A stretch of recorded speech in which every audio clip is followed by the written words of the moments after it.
For decades, this exact number was the ultimate finish line of the American dream. Hit six figures, and you've officially made it. You're the winner, right? Wrong. In 2026, hitting $100,000 isn't a victory lap, it's a trap. In fact, it might be the most dangerous financial position you can find yourself in.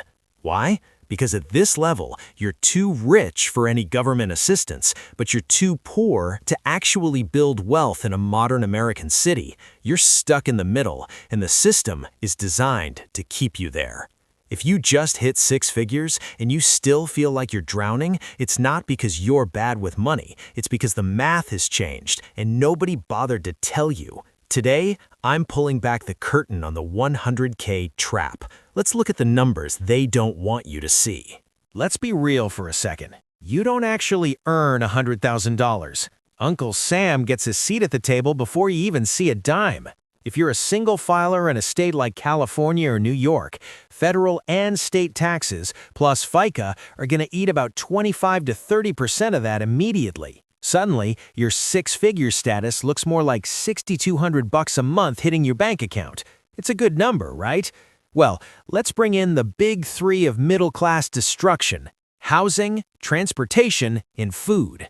In 2026, the average rent for a decent one-bedroom in a Tier 1 city is hovering around $3,000. That's 50% of your take-home pay gone instantly.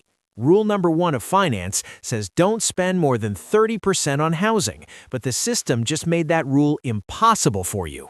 Next, transportation. The average new car payment in America is now over $700.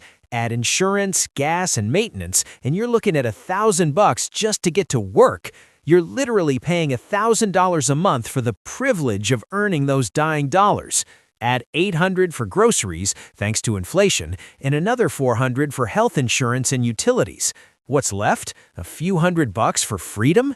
This isn't wealth. This is high-income poverty. Here's the psychological trick they play on your brain. The moment that direct deposit hits and you finally see those six figures, something shifts. You start to feel like you deserve a lifestyle that matches the number. That's lifestyle creep. Society, your friends, and even your own subconscious start whispering, a high earner shouldn't be driving that old car or living in a basic apartment, right?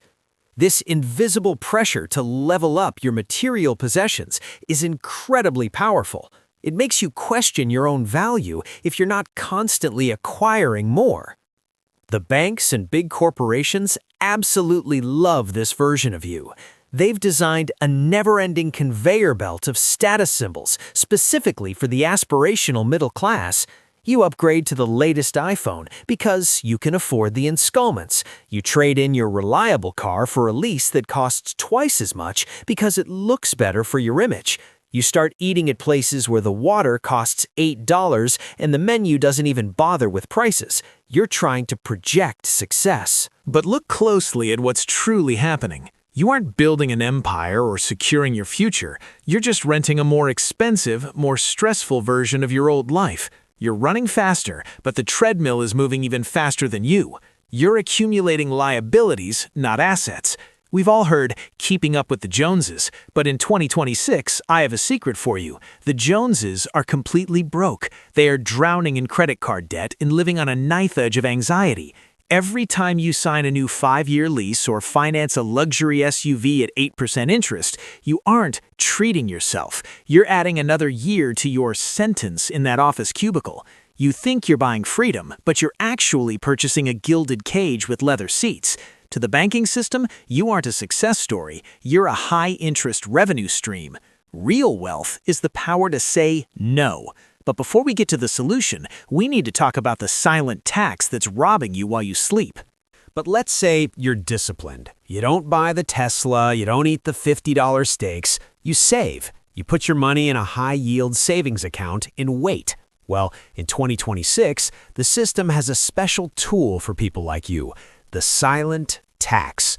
Inflation isn't just a boring economic term, it's a literal theft of your time. When the cost of living rises by 6 or 7%, but your 100K salary stays the same, you've effectively taken a massive pay cut without even knowing it. Your dollars are dying. Think about it. A basket of groceries that cost you $100 3 years ago now costs $140. That means every hour you work to earn that money is now worth 40% less. While your savings sit still, assets like real estate and stocks are sprinting away from you. The gap between what you earn and what things actually cost is becoming a canyon that's impossible to jump over. The banking system wants you to keep your money in their accounts. They pay you 0.5% interest while they lend your money out at 8% and the dollar loses 6% of its value. You're literally subsidizing their profits with your poverty. A six-figure income in 1990 had the purchasing power of nearly $240,000 today. If you're earning $100K now, you're living the life of someone who made $40K 30 years ago. Let that sink in. Holding cash is like holding an ice cube in the middle of a desert. It feels safe for a second, but it's guaranteed to disappear. If your money isn't moving, it's dying. The old rules of save 10% and retire at 65 are officially dead. In 2026, saving is no longer a strategy for wealth, it's a strategy for controlled decline. You cannot save your way to freedom anymore. The math simply doesn't add up. To survive the 100K trap, you have to stop thinking like a saver and start thinking like an owner. So, how do we fix this? How do we stop the bleeding and actually start building?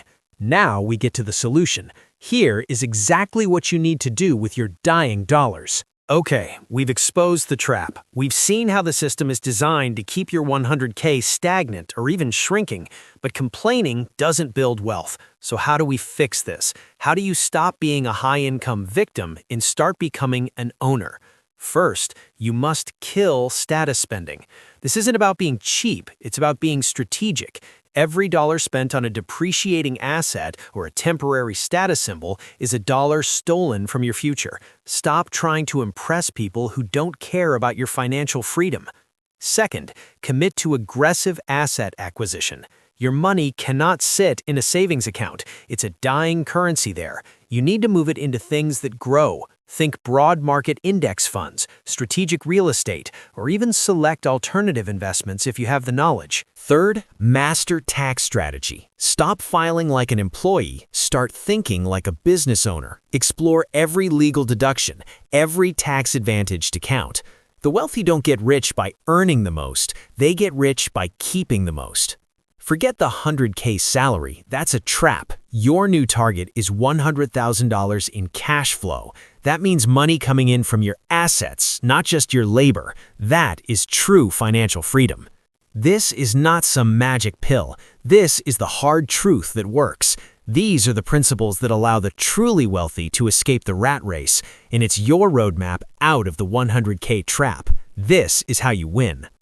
The old American dream isn't dead, it's just evolved. And if you're still playing by the rules from 20 years ago, you've already lost the game. But now you know the truth. They want you to stay in the comfortable middle class.